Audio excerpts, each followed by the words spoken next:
So I was going to wait to the end just to make this recognition, but just seeing so many of you here now, I think now would be a good time just to recognize the folks that really have made today possible. As I've mentioned in the earlier remarks, this is a bit of a unique kind of event that a graduate policy school would host.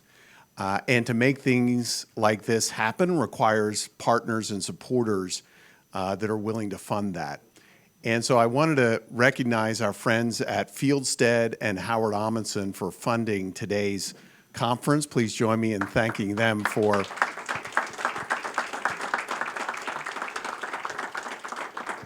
it has been an incredible relationship over the years. And I know that I've said this before, but I'll say it again. Some foundations, and I don't think there are other foundations here, some foundations that we work with are very much kind of, okay, this is what you want to do. You know, if we support it, we'll certainly help to fund it. Others, like you all, are ones that we start 6 months ahead of time and talk through what do we want this to look like. And getting counsel and advice and speaker suggestions from you, Howard, has just really, it's just been a terrific relationship that not only do I believe it's going to continue, I know it is, because we actually have our next Fieldstead funded conference is scheduled for February 5th in downtown Los Angeles, and we're going to be looking at another pretty unique topic, the intersection of urban planning, transportation, and human flourishing. So stay tuned for more information about that. But again, Howard, I wanted to thank you and Fieldstead for the support of today. Our first panel will be led by my friend Jennifer Smith, and as is the case with a few of the panels today, I'm just so grateful that in reaching down the hill, as we say, to our friends at Seaver College, we had so many people that were willing to participate. And Jennifer, as you see, is Associate Provost and Associate Professor at Seaver College, and she will be moderating this panel, How Making Men Moral Challenges Liberalism. And so without any further ado, please join me in welcoming Jennifer and her panel.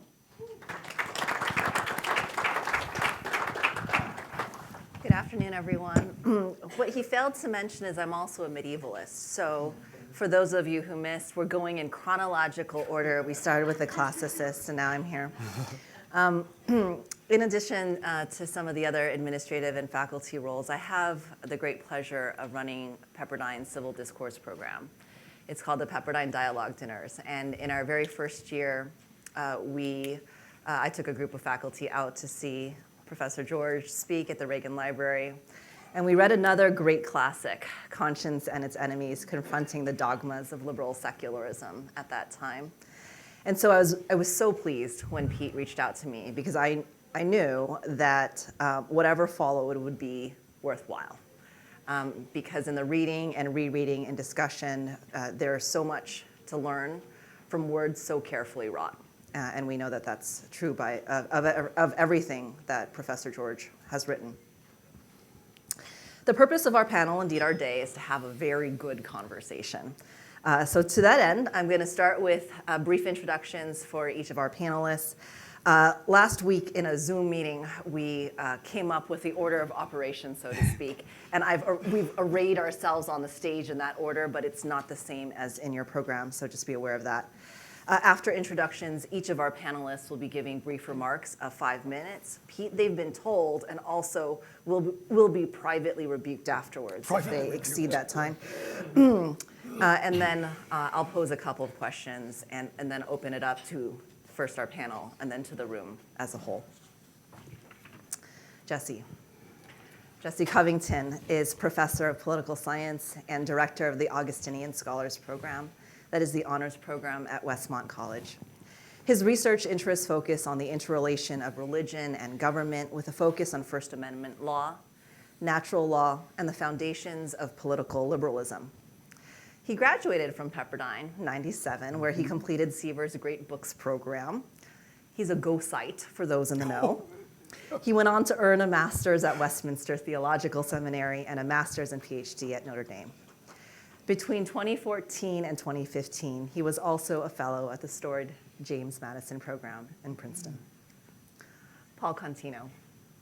Paul is my good friend and colleague, and also a distinguished professor and great books at Seaver. He earned his MA and PhD also from Notre Dame, his BA from Harper College State University of New York in Binghamton. Paul researches so widely, it's kind of hard to characterize where he fits. But he's published essays on Zhuangzi, Dante, Austin, on contemporary Catholic authors such as André Dubus, Tobias Wolff, and Alice McDermott. And for many years, he, along with his wife, Mary Mullins, edited the journal Christianity and Literature. Most recently, he published Dostoevsky's Incarnational Realism, Finding Christ Among the Karamazovs, which I highly recommend. And last but not least, Micah Watson, who is, as we've learned, beloved. Micah is professor and Paul B. Henry Chair in Political Science at Calvin College, where he is also now the program director for Calvin's new Politics, Philosophy, and Economics program. Micah is also the executive director of the Henry Institute for the Study of Christianity and Politics, whose mission is to promote serious reflection on the interplay between Christianity and public life.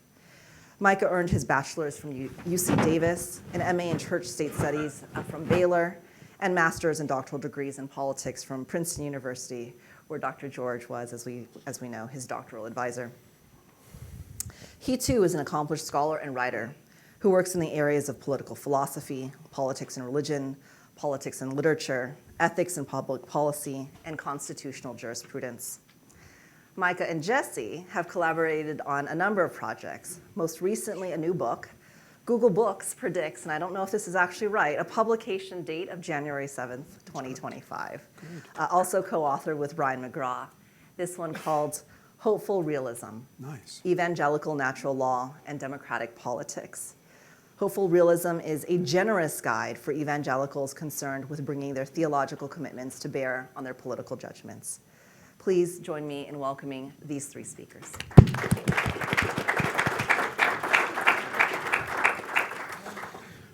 Well, thank you, Professor Smith, for the introductions, and thank you, Dean Peterson, for the invitation to participate. I'm truly honored to join Professors Contino and Watson and Smith on this panel celebrating the 30th anniversary of Professor George's book, Making Men Moral.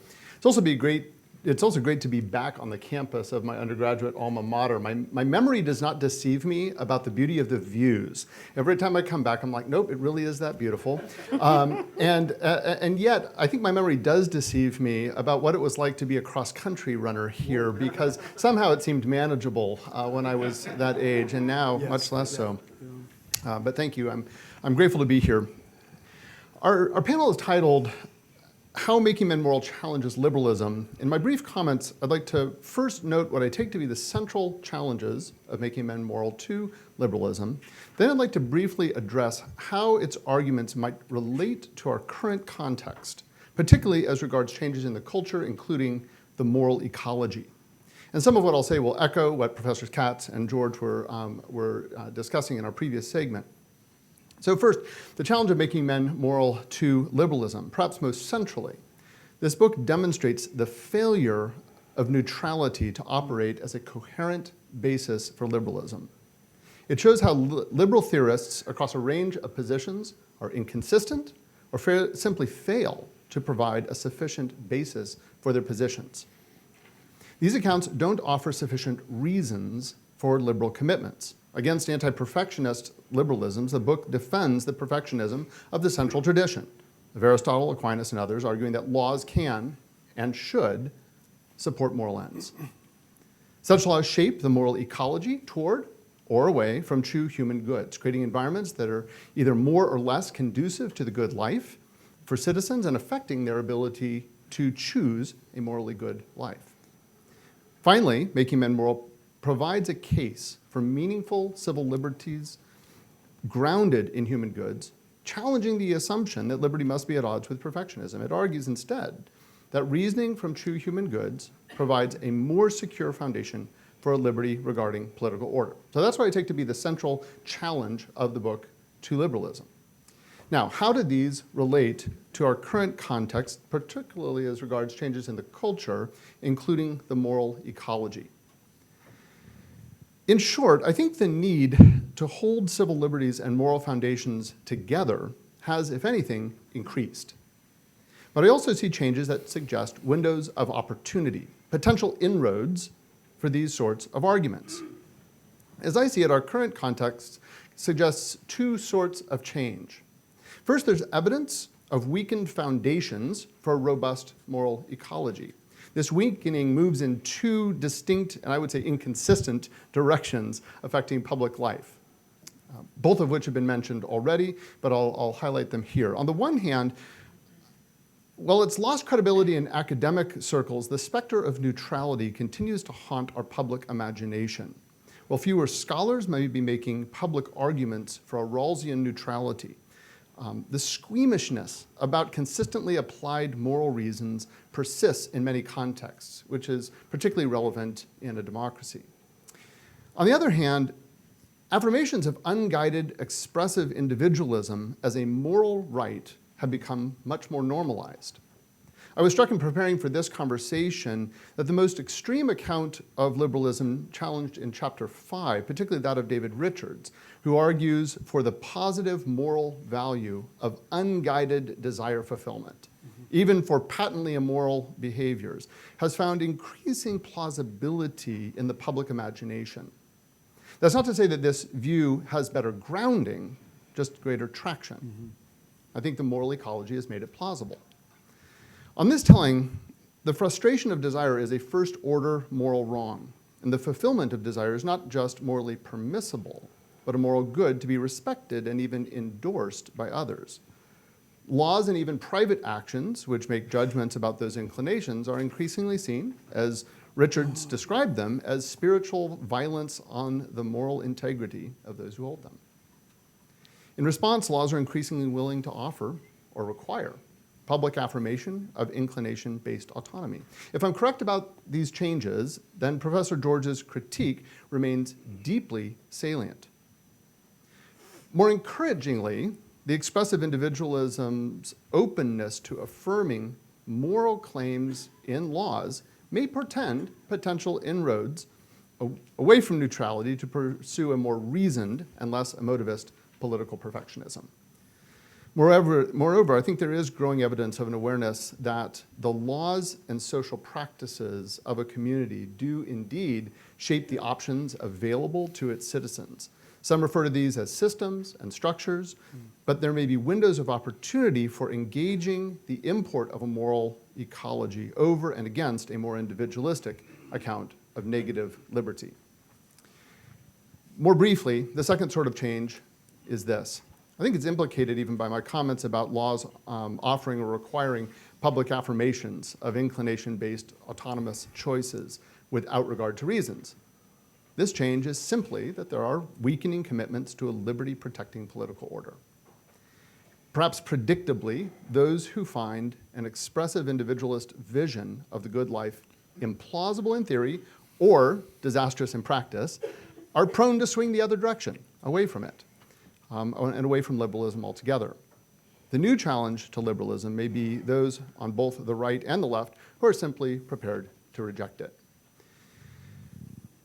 Contemporary post-liberalisms are, as has already been noted, they fail deeply in protecting free speech and religion. And if I'm right about these changes, then now more than ever, post-liberalisms need to be challenged with a robust, morally grounded defense of civil liberties. So in closing, Professor Katz described this book a few minutes ago as a demolition project of sorts. But I've been reminded in reflecting on it here that the challenges to liberalism that Professor George makes are like Proverbs 27:6, which says, "Wounds from a friend can be trusted, but an enemy multiplies kisses." Making men moral challenges anti-perfectionist liberalism in a way that demonstrates that this is a friend to liberty. So these are wounds and friendship that remain very much needed today. Thank you.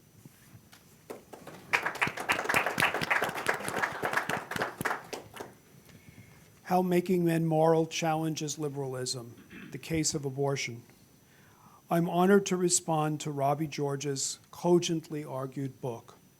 I agree with Robby's thesis that laws can't make people moral, but that they do, quote, have a legitimate subsidiary role to play in helping people make themselves moral. I'll apply his thesis to an issue that still divides Americans. This issue has troubled me all of my adult life, especially as for so long I've glibly, Robert Kaufman will know this, called myself a liberal. After reading Robby's book, as well as my friend and colleagues, and I got to hold this up, everybody in the room, Lost in Ideology by my buddy Jason Blakely.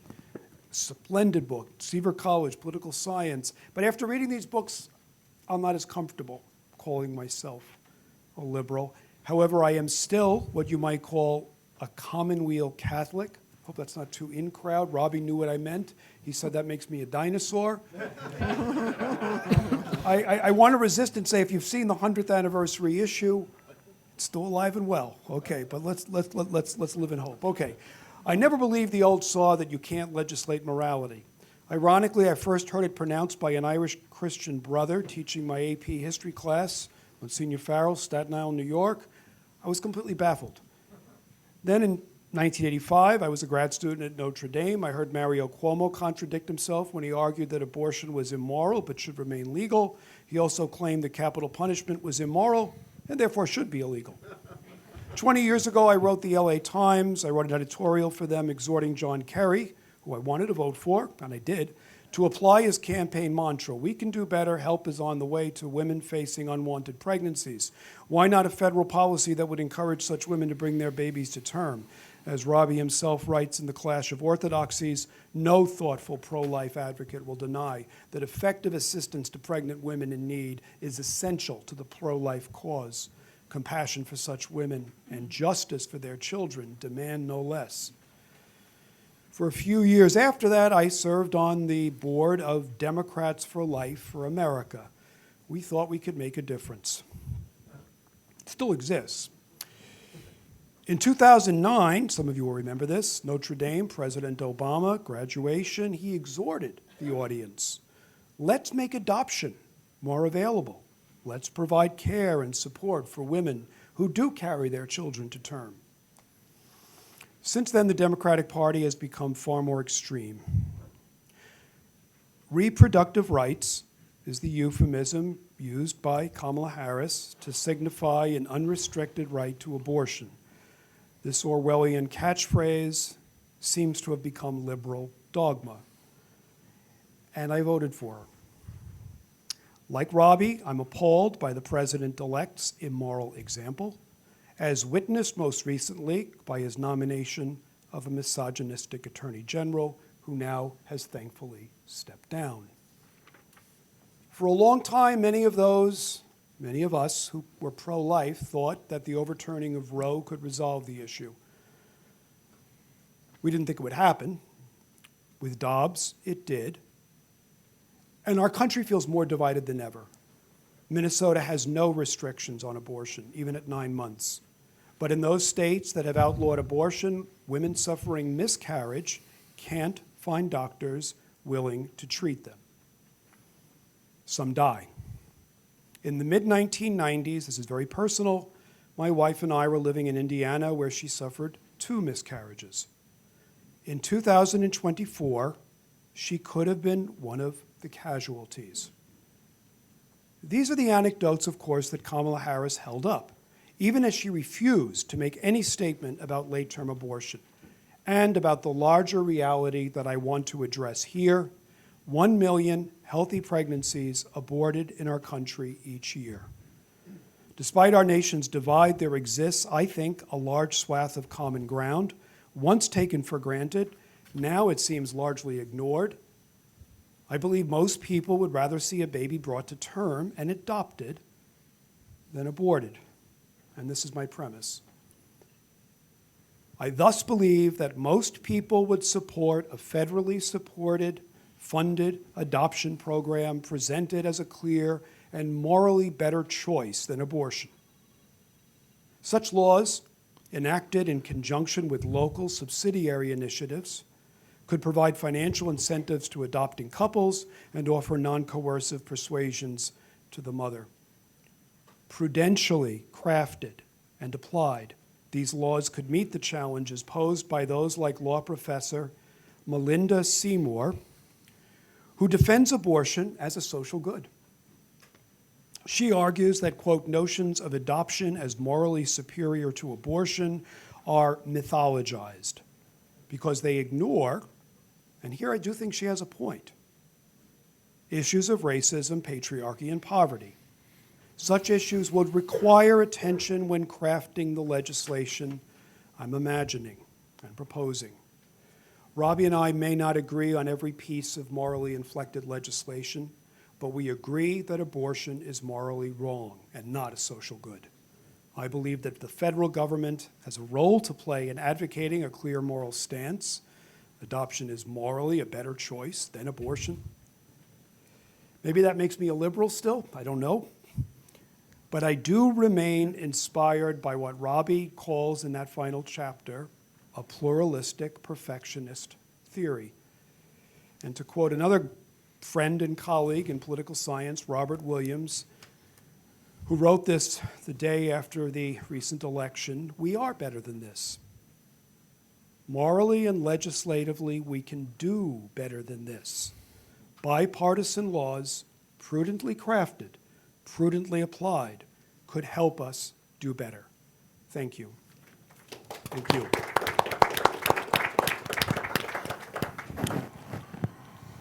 Well, I want to start by saying thank you also, Pepperdine, for hosting, and those who made this possible. It is snowing. We're snowing this morning where I live in Grand Rapids, Michigan. And at my home campus, we don't have to put up curtains to keep people from looking at the view when you have folks in front of you. So I'm very grateful to be here, and also, of course, in this honoring of my professor, Professor George, or Robby. It took me a long time when he told me I needed to start calling him Robby to do that. So I'm now used to it, and it is took an adjustment. So I want to concentrate on three ideas, and they've already been mentioned. And we did not compare notes in terms of what we're going to say, but you'll see some commonality here.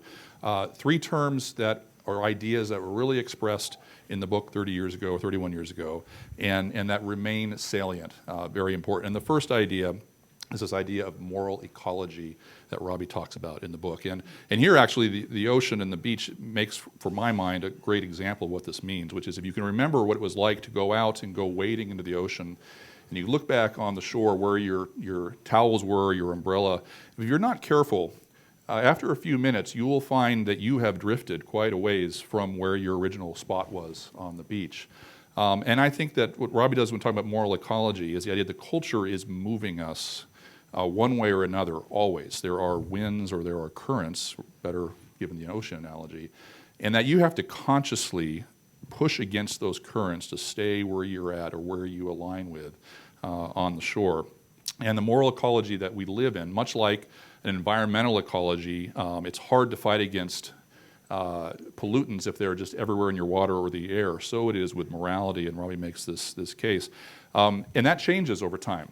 And a great example in my mind is we see this in the, so I'm also back in California near where movies are made, The Big Sleep, if any of you remember that classic with Humphrey Bogart and Lauren Bacall in 1946, the plot of which is the hard-boiled detective is brought in to help a family, the Sternwoods, one of whose daughters has encountered a major moral scandal. And that moral scandal is she's had some inappropriate pictures taken of her, which was a massive issue. And in that movie, there are men who are furtively sneaking into a bookstore, going into the back to buy certain things that were illegal at the time. And those were pictures of pornography. Imagine today the sort of scandal you would need to be able to have to hire a private investigator coming to help a family because of something a daughter had been involved in. It'd be a far cry from having pictures taken. Now some of those pictures are actually leaked on purpose to help people gain notoriety. And you can see this in the 1998 movie, The Big Lebowski by the Coen brothers. And in this crowd, I'm guessing a lot of folks have not seen this movie. But the lengths to which they have to go to make the daughter appear to be out there, I can't speak about and don't want to mention. It's the moral ecology has shifted quite a bit since 1946 to 1998, which is to say that as Robby emphasizes, the law is a teacher. And law and policy, law cannot make people moral, but it certainly can make us worse, and it can contribute to a healthy moral ecology, whether we're talking about the unintended effects of no-fault divorce, the now no longer salient case of appointing someone to enforce the nation's laws who himself has a rather shady connection with some of those laws.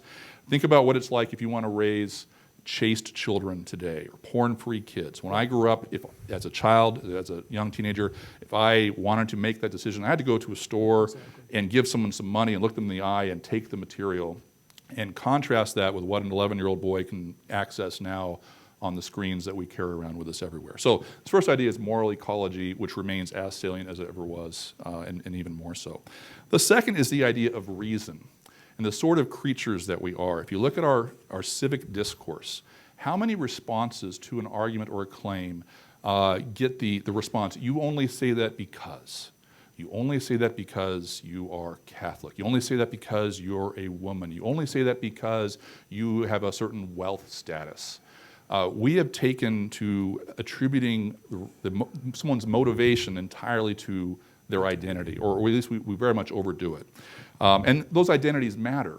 But underneath the identity of any human being and any citizen is the notion that we can reason with each other about the things that are true and that matter.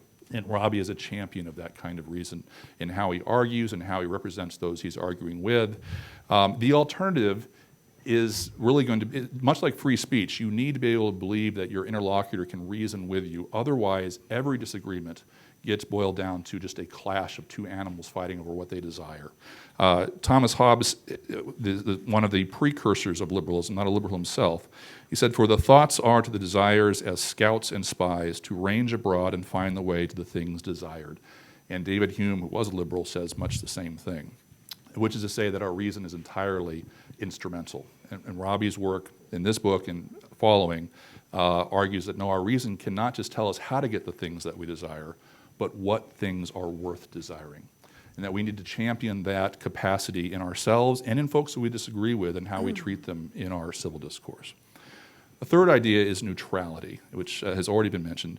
And as Robby said, no one's really pretending that we can be neutral anymore. But as Jesse mentioned, it still haunts. And as Paul mentioned, you still do hear the idea that you can't legislate morality.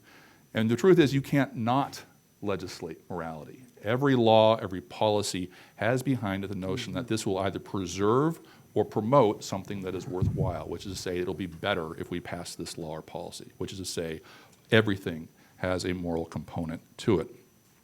And so that's changed, but I still think that it's there, and I still think it's worth us drawing on Robby's work and others to show that what we do have is a clash of orthodoxies. And none of these orthodoxies are neutral, and that we need to do the hard work of thinking about these things, acknowledging that we are not perfect, we get things wrong, but also that we're working together to figure out the best policy, the best kind of vision of the good life that we can achieve together, even amidst our differences. Finally, I'll just mention that all three of these things come together in a way with the subject that is liberalism's, this idea that the subject that puts liberalism's pretensions to the test, which is children. Because and another one of Robby's students, Melissa Michella, writes on this in her work, a great professor at Catholic University. You can't be neutral about how you raise kids. You can't just say, hey, whatever, you need to choose your own. We take very attentive care to the moral ecology. Liberals, conservatives, everyone in between, we take very great care about the kind of moral ecology our kids are raised in. And we are training them to think. We are training them to use their reason, not just to have their desires and follow them as much as they want, but we're actually training them to curb their desires and determine which desires should be rewarded and should be pursued and which desires should be curbed. So I think those three ideas, central to the book, they become even more salient, if anything, since then. And we see that in the debates about children and family and marriage. If you look at some of the most heated debates in our culture, how many of them have to do with marriage, abortion, education, all because we know how much it matters to raise children, all because a society aspires to be more than just a Polaroid snapshot, but a movie with a past, a present, and a future. And so how we raise the next generation emphasizes all those things.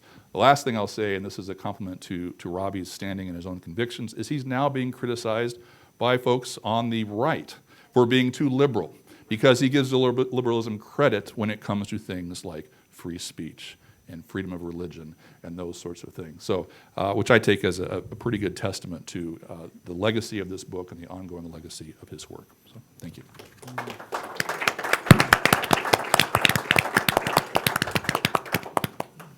Well, thank you all. So much to think about. This is a question to all of you. It has to do with non-cognitive responses, which I take as the word for feelings, and, or as you've put it, Micah, desires. Is there a role, a valid role, for these non-cognitive responses in the world that we're in? I bring this up in particular when I'm thinking about the very impassioned remarks that you made, Paul, Yeah. because Yeah, there's a lot of emotion there, you can tell. I'm not sure that reason alone will get us Yeah. there. Well, I can answer this. If I can take a first stab at it. I think implicitly it was Martha Nussbaum that came up earlier. Is that correct? Okay. 2 cheers for Martha Nussbaum. Love's Knowledge was a very important book to me. You know, I read it in the 1990s when my first job was at Valparaiso. I knew some people you knew, perhaps Mark Schwain, Gil Mylander, all the people that were going down and starting up First Things. Love's Knowledge was a really important book, not only for me, but for the community that I was in. And I teach novels. I'm not a philosopher. I teach novels because, as she argues, when we see characters engaged with each other, we see that, yes, feelings do have a place. Now, I also know myself, and I know when I need to curb my own emotions in order to have rational discourse.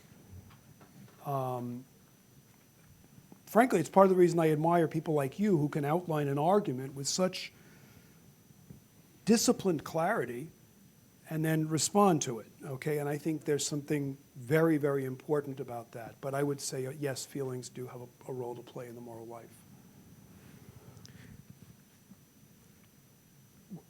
I would certainly agree. And I think, you know, the conversation that we heard earlier about why making men moral rather than ethical has to do with that interest in virtue more comprehensively. And because I teach St. Augustine to undergraduates on a regular basis, I'm often talking about the order of our loves. And I do think that the moral ecology of a community, whether we're talking about a family, a neighborhood, a city, a state, or a nation, does shape the affections powerfully in ways that I've heard misconstrued in relation to the cognitive, right? Sometimes people will just say, well, we just need to invert it and say the loves come, they're in the prime position and reason follows. Maybe they don't go as far as Hobbes or Hume, but I do think there's a dialogic relationship between the affections, the loves, and our cognition. I'll add, it's a qualified yes in this sense. I think that raises some challenges to some of the things that we've been talking about, because it raises the question of when we are seeking reasoned agreement about human goods, it raises the question of, in a community of divergent loves, how far can we get, and are there limits on this? So I think it adds a series of questions, but for Augustinian reasons, I'm squarely in the yes category. I would be in the yes category as well. And one can overemphasize reason to the exclusion of other things. One can also identify reason as if it's mere calculation, and it's more than calculating, right? It is thinking about the good. And Robby mentioned his philosophical awakening related to the Gorgias, and so he's always been indebted to Plato, and I will put this where he can endorse it or not. But in Plato's Republic, Plato also gives us stories. Right, exactly. As does Jesus. Right, so it can be both and. But the proper ordering of the human being is the mind informed by wisdom, allied with the heart, exemplified with the virtue of courage, working together to moderate, forgive me, the appetites of the Yeah. stomach. And the Hobbes and the Hume quotations that I mentioned invert that entirely. It's the desires and appetites that rule us, and our reason can only just tell us how to get them, irrespective of what those appetites or desires happen to be. So the mere mind, without the allied heart with its feelings and emotions, as C.S. Lewis says, is powerless without both those two things together. So part of what education just is, and here another one of Robby's teachers, yet one he'll criticize when he needs to, Aristotle says we learn by acclimating ourselves to connect the proper emotions with what our mind tells us is what's right. So you can imagine two brothers, older brothers, walking with a young boy down the street, and they see an elderly man trip and fall. And the older boys, as teenage boys, might have a temptation to laugh. Right. But they know that's wrong, and they've been trained to know it's wrong, so they suppress the laugh, and they go over and they help the older man. The young boy who watches that does not yet have the reason developed to know that that's the case. But he sees the example in the story, and he sees his brothers doing that. And so he learns the lesson. So when he is old enough later, he will have that groove in his character exemplified already that he can accept the teaching of reason, given the brotherly example he had that spoke to his heart. And notice the opposite is true as well. If the brothers do laugh, then the young boy learns that is the appropriate response to seeing another human being suffering. And it's not that he can't learn that later through practice and reason, but it'll be that much harder. So reason and feelings and stories and literature and logical treatises definitely, I think, go together. It's a both and. Both end. Maybe instead of 2 new chapters, we could get a sequel. Moving Literature. men to morality. All 3 of you teach at institutions which have explicit missions tied to the moral formation of students. And I'm wondering how you think the lessons of making men moral apply, or perhaps not, to what we might call collegiate morality.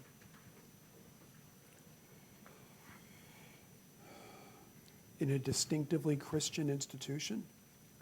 Feel Or- free to speak from the place that you're at.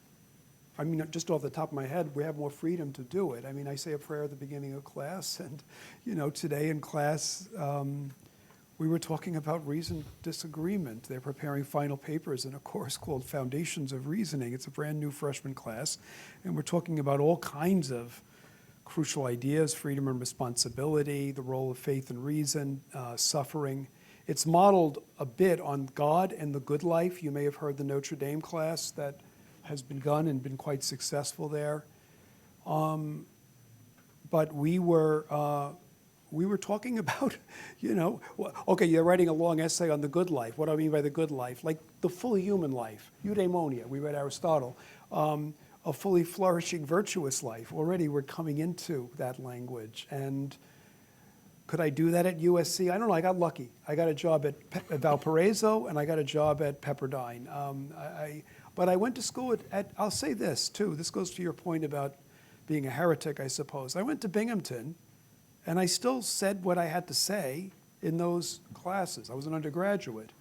But if the existentialist professor said, take Nietzsche over Kierkegaard, I said, no, I won't.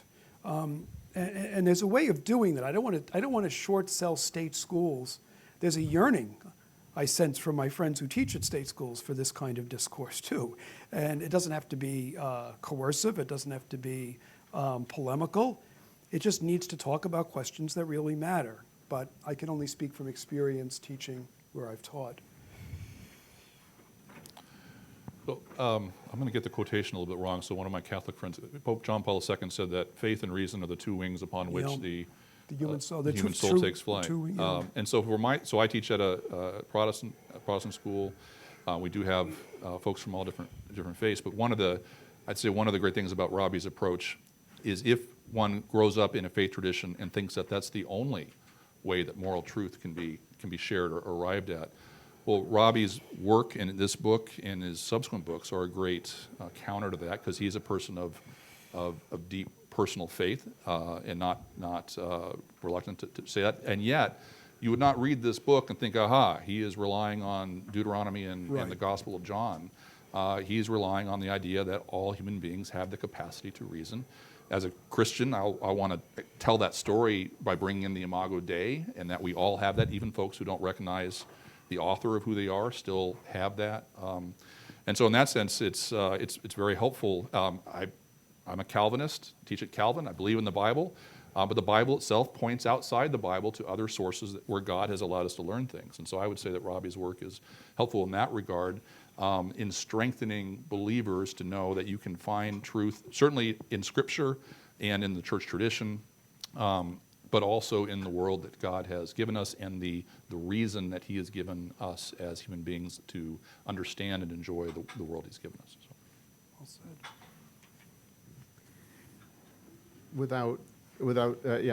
Amen to that. One thing maybe I would say, I was reminded from your question about the different perspectives that I think students bring to a religious college classroom.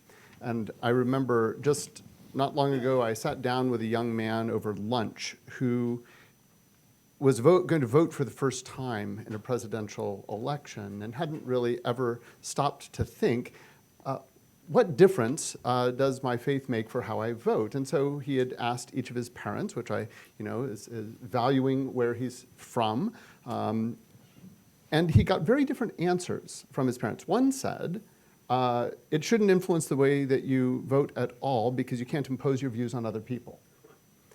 And the other said, well, it should absolutely dictate how you vote.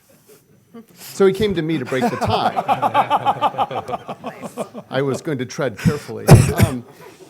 But part of why I mention that is that I think that it varies where students are coming from. Students who are coming from households like the first parent that say not at all need to be challenged with the relevance of their commitments and the deep resources of the tradition for how those commitments may relate to the way they think about public life.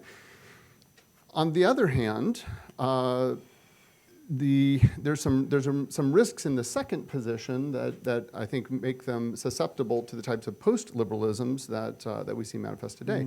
And so I would say how do the lessons of the book apply in Christian institutions? And I would just say everything that my colleagues here have said, and it really varies by the student. Some need to be challenged in different ways. The one thing I will add is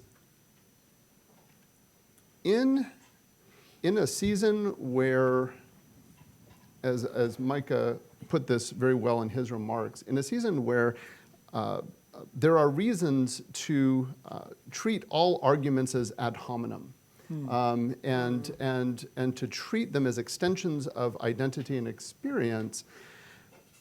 I find that I want to challenge students to take models like this that are clear, reasoned argument, and not neglect to make cases. Instead of leaning into the biographical fallacies of their time. That's well said. May I ask if you three then teach from non-neutral positions, and to the extent that you're able, implement policies within your syllabi or other programs that you're part of that would legislate morality, as you conceive of it? Ooh, that's interesting. Do our classroom policies legislate morality?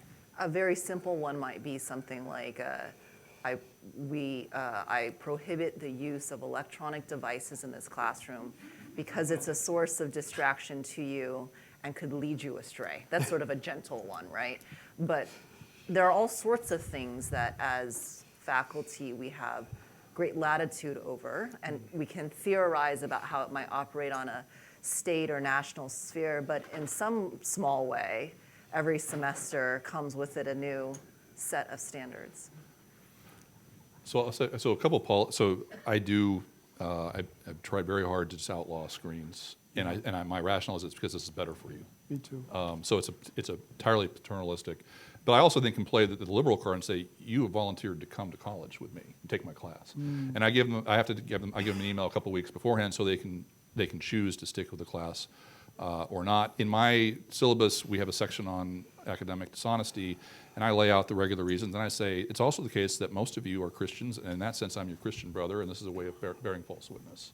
So please don't put me in the position of having to confront you with bearing false witness against me. So that's another.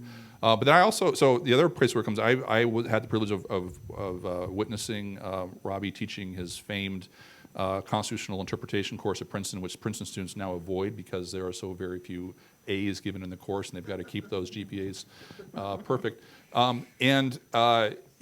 If you're making a pro-life case in that class, he's going to test you. And you might not know, I mean, if you know who he is, you know where he stands on the issue and on the different cases. Yeah. But he is going to be tough on everybody. And so in that sense, there is a methodological, not quite neutrality, because it's for their good, but it's a robustness that I try and do. At the same time, if students Google their professors who have taken Robby's advice and not been quiet about these things, they're going to find out some things about the cards that they're holding. So I'm a pluralist. Professors can do different things in terms of how much they show what their own convictions are. I try and be fair. I don't want to put any liberal student in one of my classes in the same position I felt as a conservative at UC Davis. I want to make sure they're treated with respect, but I'll challenge them, but I also want to challenge the students who happen to agree with me too. I make no pretensions to neutrality in certain respects, and like my colleagues, no screens in the classroom. Same thing. I have a section in my syllabi on classroom decorum that includes specifications for attire for those who want to be taken seriously in intellectual conversation. When I was much earlier in my career, my syllabi were subject to review in personnel review. They were a source of some bemusement, I think, to my colleagues in that respect. I will say, I tend to be more candid about certain faith commitments than political commitments. Yeah. And part of that is because I think it's easier to own the former without giving away the latter. And I want students to think hard and think critically. And so I will, as Micah said, I like to challenge the ones that I tend to agree with pretty hard because I want them to be able to defend their positions. Not neutral. I actually quote scripture in my academic integrity statement because I want them to know they're violating Exodus 20. I'm going to miss the verse. If they take what is not theirs. Mm-hmm. Yeah. I just say amen to both. That's good. That's good. I'm wondering if you have any questions for each other before we open it up to the room. Can you just say, I like you guys? I do. I was nice to meet you. Yeah, likewise. No, likewise, yeah. I mean, one of the things that Westmont and Calvin and a Catholic like me have in common is the Lilly Fellows program. And thanks, I don't know if you're aware of this, but 100 schools, Christian, Catholic, and Protestant, have come together over the years thanks to Mark Twain's vision. And it's been hugely influential in church-related higher education. So, questions, I hope, right? Yes, Yeah. questions, please.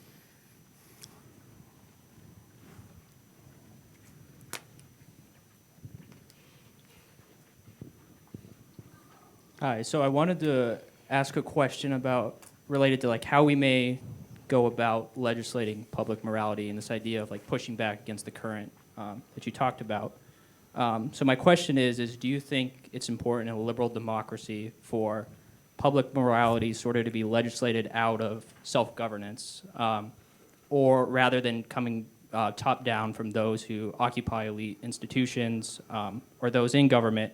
And just to give some background, sort of my basis for thinking about this is I'm thinking of Tocqueville in Book 1 of Democracy in America. It talks about how the Puritans had very strict mores, but there was something very convenient about the fact that they chose to govern themselves in that way.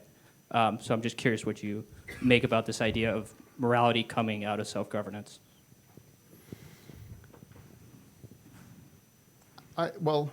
I'll get us started.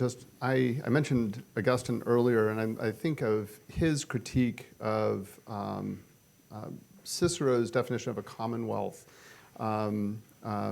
because it assumes a level of a shared conception of justice that goes kind of all the way up, and Augustine says that isn't possible. We have to kind of say, well, shared objects of love, but they have to be proximate loves, right?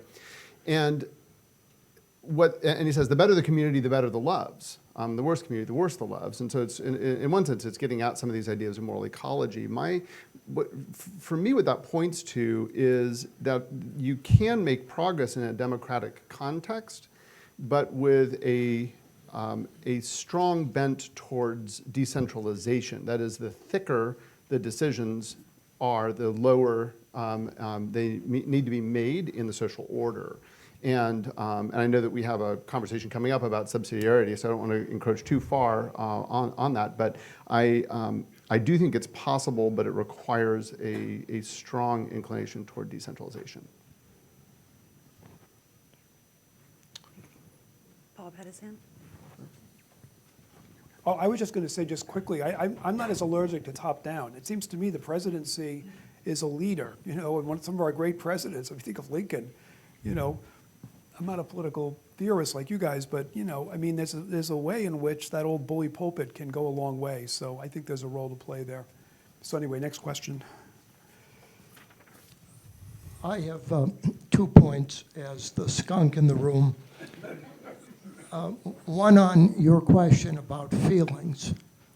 I think you have to distinguish between the legitimate and illegitimate, because feelings can be very dangerous. And as Aristotle says, and others, you're supposed to do the right thing even when you don't feel like it. Sure. And that habituates you to doing the right thing. And for you gentlemen who profess that you're not neutral, how do you make sure that your lack of neutrality doesn't descend into indoctrination? Because it seems to me on a university campus, once you open the door to your preferences, as witness the institution that I have 4 degrees from, Columbia, soiling itself, among others, because professors do indoctrinate. How do you establish guardrails that your feelings don't lead you to academic malpractice? I'll take this one first. Bob and I were in a Karamazov seminar together, and maybe you'll remember when we get to the Ivan section, which was the part Dostoevsky wanted to dismantle. Here's why I don't accept God's world. It almost happens naturally. I start channeling Ivan. These questions have to be asked. I make clear to students, not everybody reads Brothers Karamazov and is strengthened in their faith. Some lose it. He said no better case for atheism has ever been made. I'm using an example from what I'm more comfortable with, literature. But it seems to me you have to embody, what Mikhail Bakhtin called polyphony in the novel. You have to embody those different voices and allow those different voices to emerge in the classroom. It's not indoctrination. I don't hide from students what my faith is. First question I got at Pepperdine was, when did you become a Christian? I said, I don't remember. I was an itsy-bitsy baby. I was baptized. I'm a cradle Catholic, But, you could ask me if you want to. But no, that's not what we're doing when we're talking about the Brothers Karamazov or talking about Nietzsche. We do genealogy of morals. That's a trenchant critique of Christian behavior at its worst. It's not the whole story, but it's part of it. So no, indoctrination, no. So I resonate with that. I guess part of it is, so there's the question, what's the alternative? If I try to be neutral, presumably I'd be doing it because I think that's best for my students, which isn't neutral. I'm already making a choice there that I'm trying to do something. And I think students know anyway that we do have convictions. So I think naming them actually can be helpful. But I take it as a calling to love my students means to do what is best for them and it's not good for them or for me to try and finagle my way to get them where I want them to be. Yes. And so when I have a student, I'll go back to Michigan, and I have an assignment in my constitutional law course where students have to come up with what they think the 28th Amendment should be, if they were able to draft the next amendment to the Constitution. And I have some students doing some things that I think would be terrible. So it's a challenge, but in that case, I have to say, well, here's how I think you can best make your case. But I also can say, are you taking into account the opposition? And there I'll be able to help with that. But I'll do that with the students who are proposing something that I think is a great idea. I need to say, here's how you can strengthen your case. Have you considered these things? And I would agree heartily, whether it's Nietzsche or Dostoevsky or the scriptures. The psalmists aren't easy on God. And Jesus on the cross says, my God, why have you forsaken me? Which shows, I think, there's a narrative of self-questioning and wrestling with God within the Bible itself that we as Christians do well to model. So I hear the temptation, and I think I'll also say, if I can do it without sounding too much like a kiss-up, I learned it well from my teachers and watching them teach, including one who's here. So but I do think it's good to keep in mind, am I doing this? Am I sliding that little thing in there? Am I giving short shrift to, so my students read Judith Jarvis Thompson, they read Peter Singer, and they read Robert George. I try to give them the best of the strongest cases for the abortion side, which I find anathema, as well as the best cases for the other side. Well, with that great answer, you should be a consultant to Ivy League faculties. Thank you. Behind.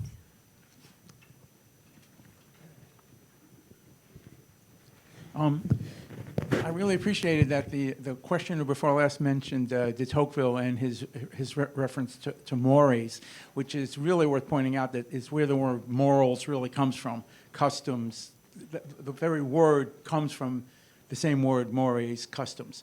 And the mention of Hume, who put such a stress on custom, really to a fault in his ethics.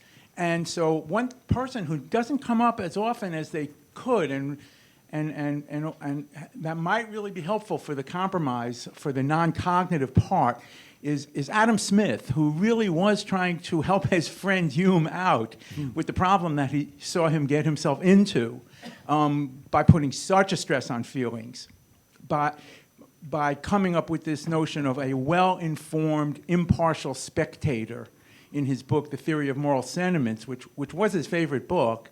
And in our current era, becomes very helpful that the term mindfulness has become so popular. And Christian mindfulness is something that I'm very, very interested in.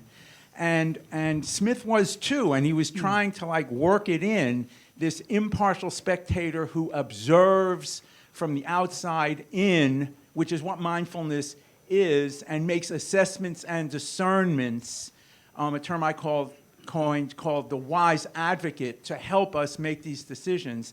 And so maybe that's not utilized as much as it could be, Adam Smith's notion of the impartial spectator, to help resolve some of these apparent conflicts that could be helped to elucidate and clarify in that way.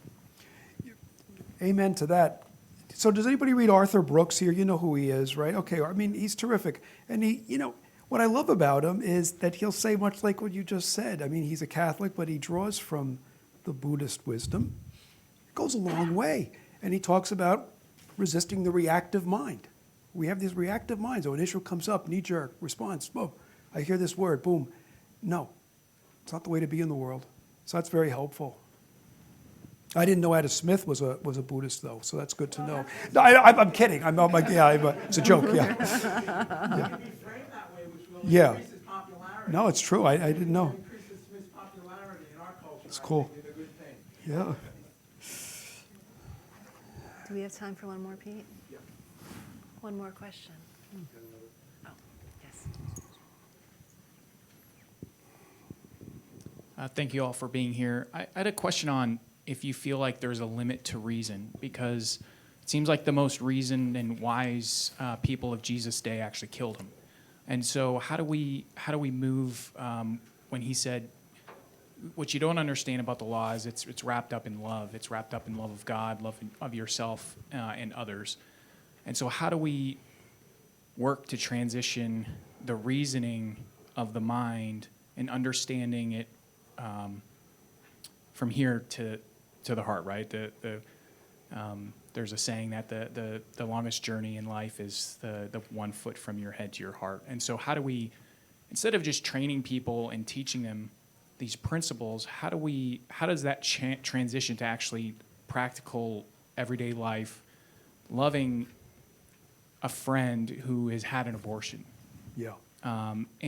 Or how do we wrestle through, maybe she's looking for support as she goes through it, but you don't believe in it, and so do you push her away? Do you? No, that's it. So That's how what do it comes down how to. Do, yeah, like Love there's- has to.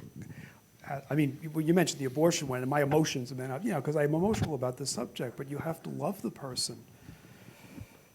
And that takes a prudential form, given who the person is, the circumstances, the relationship. Yeah, I mean, in the end, there are 3 things that last, and love is the one that's primary. I mean, absolutely, yeah, but it doesn't take away reason, right? I mean, reason doesn't just go away.